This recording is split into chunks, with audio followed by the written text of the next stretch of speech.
कुछ लोग नहीं, मैं तो कह रहा हूँ सब लोगों को विरोध कर देना चाहिए। ये हमारे युवाओं को अग्नि में झोंकने का काम कर रहे हैं। अग्नि में, ये मान लो अग्नि में क्या कहना चाहिए, बिल्कुल एकदम फेंकना चाह रहे हैं हमारे युवाओं को, अग्नि में झोंकना चाह रहे हैं। ये 4 साल की ट्रेनिंग के बाद जो है, ये कई सेना के बड़े अधिकारी बता पाए कि जो हमारा रंगरूट होता है वो 4 साल की ट्रेनिंग के बाद आमने सामने की लड़ाई लड़ने के लिए तैयार नहीं हो पाता।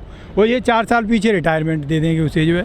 तो ये तो बिल्कुल ये मान लो कि देश की सुरक्षा के साथ भी ये खिलवाड़ कर रहे हैं। हमारे युवाओं को तो अग्नि में झोंक रहे हैं, झोंक रहे हैं, देश की सुरक्षा को और ये दाव पे लगा रहे हैं। लेकिन सेना के जो अधिकारी हैं वो तो कह रहे हैं कि स्कीम बहुत बढ़िया है, वापस नहीं होगी।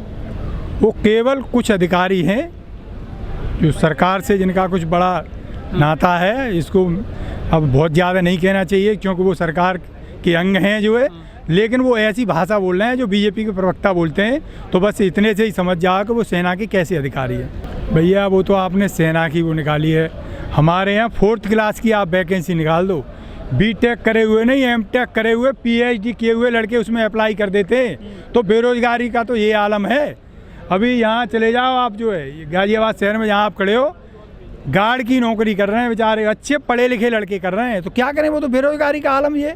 अब ये सरकार हमारी ऐसी हो रही है निकृष्ट जो है, जिसे जो मतलब कुछ लोगों को रोजगार दे रही थी और उनको ही ये आग में झोंकना चाह रही है। तो क्या इस पर टिप्पणी करते हैं भैया, ये तो चलो ट्रेंड होके आ जाएंगे तब इनसे ये चौकीदारी करवा रहे हैं जो है। आप ऐसे देखो, ये तो पकौड़ा तलने को भी रोजगार कह रहे हैं। एमटेक MBA बच्चों से ये कह रहे हैं कि तुम पकौड़ा तलो, तो ये तो कुछ भी कह सकते हैं, जुमलेबाज हैं, बाद में फिर पलट जाएंगे जब लगेगा कि इसका कुछ नुकसान हो रहा है। तो देखो आप जो 1 साल हम यहाँ बॉर्डरों पर पड़े रहे, आप लोग देखते रहे कि नहीं, फिर लास्ट में जो है बांस के बांस खाए इन्होंने, उतराई भी दी जो है।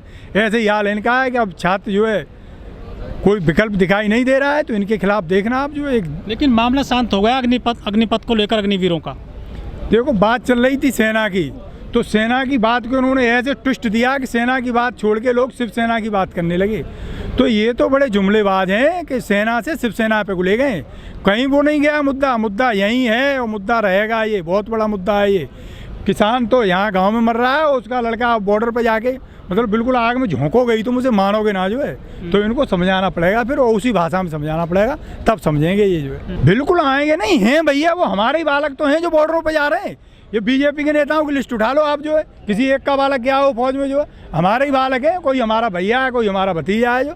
तो किसान तो बिल्कुल लड़ेगा, उनकी भी लड़ाई लड़नी पड़ेगी, किसान ही लड़ेगा। सरकार के नुमाइंदे कह रहे हैं कि जब अग्निवीर रिटायर हो जाएगा ना, सर्टिफिकेट मिलेगा उसको।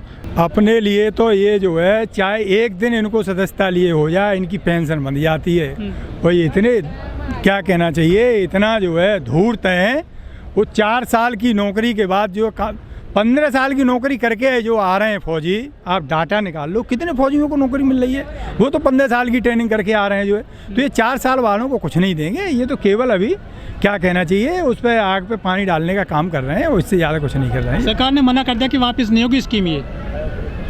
ये अभी मैंने कहा था आपसे, फिर रिपीट कर रहा हूँ, ये तो बांस के बांस खाएंगे, उतराई और देंगे। तो जो इन्होंने किसान बिल में किया था, इसको भी इन्हें वापस लेना पड़ेगा, और आज नहीं कल देख लेना है।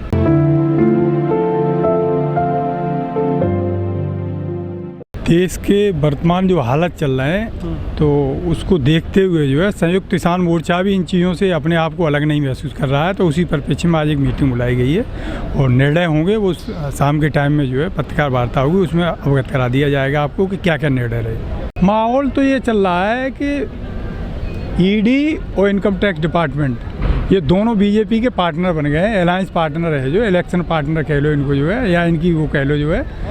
तो ये जिसको मन कर रहा है उसको उठा ले रहे हैं, और जिसको मन कर रहा है उसको अंदर कर दे रहे हैं। अब तक चीज़ें पर्दे के पीछे रहती थी, अब देश के बच्चे से पूछ लो कि ये क्या हो रहा है जो है। इतना नंगा नाच कर रही है ये बीजेपी सप्ताह का, इतना आज तक नहीं हुआ है। किसान निशाने पे है क्या इस बार? किसान तो इनके उसी दिन निशाने पे आ गए थे जब इन्होंने खालिस्तानी पाकिस्तानी और जाने क्या क्या कह दिया था जो है। वो किसानों पे तो इनका जोर चला नहीं। किसान नेताओं पे क्या है जो ईडी ले लेगी, हम तो खूब जांच कर लें मोदी, जिससे चाहे उससे कर लें, ईडी या और कुछ हो वो भी लगा दे। तो फिर डर क्यों है आपको? नहीं, हम डर नहीं रहे, हम तो जो देश के हालात हैं उन हालात को लेकर यहाँ चर्चा करने आए कि हमारा क्या स्टैंड होगा। 450 के लगभग किसान संगठन है, भारतीय किसान यूनियन एक इसका हिस्सा है संयुक्त किसान मोर्चा का, और ऐसे फांट तो इनकी यूनियन में जाने कितनी बार होते रहे, तो उसको लेके कोई मीटिंग नहीं है, ये संयुक्त किसान मोर्चा की मीटिंग है। जो देश की वर्तमान हालत है, ये उस पर लेके चर्चा हो रही है। अब आगे की क्या रणनीति होगी वो उसमें फैसले लिए जाएंगे। लेकिन किसान तो चुनाव भी लड़ लिए हैं पंजाब में। तो ठीक है, ये डेमोक्रेटिक राइट है हर किसी का, क्या बुराई है जो है। मैं तो इसमें कोई बुराई नहीं देखता, लड़ ली अच्छी बात है साहब, ये तो राजनीतिक वो है, हमारा मूल अधिकार है जो है। इस देश की राजनीति जब ये तय कर रही है मेरी ड्रेस देख के कि मैं किस धर्म का आदमी हूँ, मेरी ड्रेस देख के ये तय किया जा रहा है कि तुम क्या खाओगे क्या ना खाओगे, तो किसान तो इसी देश का नागरिक है, उसे भी हक है ये, उसे वो कहीं इससे बाहर थोड़ी है, वो क्यों नहीं राजनीति कर सकता भाई। लेकिन कमज़ोर तो हुआ ना किसान संगठन चुनाव लड़ने के बाद में। कतई कमजोर नहीं हुआ और मजबूती के साथ आगे आएगा, आप देखते रहो जो है। संगठन कुछ कम हो गए हैं। कतई कोई संगठन कम नहीं हो गए, जो संगठन अलग गए थे चुनाव लड़ने वो भी आ गए हैं। उन्होंने पिछली बार अपनी रिक्वेस्ट डाल दी है, तो उस पर भी इसमें मीटिंग में फैसला हो जाएगा कि उनको अंदर लेना है कि नहीं लेना है। एमएसपी को लेकर क्या बात हुई आपकी सरकार से? सरकार तो सुन ही नहीं रही किसकी, सरकार तो एक तरफ क्या कहना चाहिए, एक तरफा अपने आप फरमान जारी कर देती है, वो कहाँ सुन रही है किसी की जो है। बातचीत तो तब होती है जब सरकार बुलाती, टेबल पर बात होती। किसानों ने कहा था कि हम जो है यूपी में मिशन चलाएंगे सरकार के खिलाफ, लेकिन आपने कुछ चलाया ही नहीं। नहीं, हम जगह जगह गए, हमने कहा जो है कि ये सरकार ने हमसे ये वायदे किए, अब आप देख लेना, फिर आपके यहाँ नेताजी आएंगे उनसे भी तय करवा लेना कि ये इन पे आप खड़े उतरोगे नहीं उतरोगे।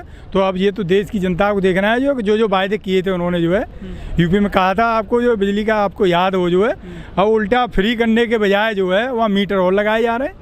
तो वो तो देश के सब किसान भी देख रहे हैं, यूपी के किसान भी देख रहे हैं। ऐसी कोई मंशा नहीं थी। टिकैत साहब केवल जाके ये कहे थे कि ये जो भारत सरकार अब यहाँ आ रही है ना, इस सरकार से इस चावल का रेट पूछ ले, रेट मांग लेना आप जो है बस। तो चावल मांगने का ये नहीं था कि उनको कोई सपोर्ट कर दिया जाके।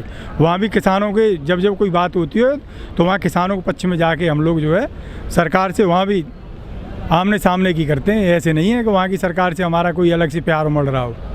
जो एमएसपी है उसको तो सरकार गौर नहीं कर रही है, एमएसपी को लेकर तो अब ये सरकार तो किसी बात पे गौर नहीं कर रही है इस टाइम। ये तो केवल और केवल जो है इस टाइम खरीद फरोख्त में लगे हुए हैं, और जब इलेक्शन नज़दीक को आएगा तब देखेंगे कि ये क्या करना है।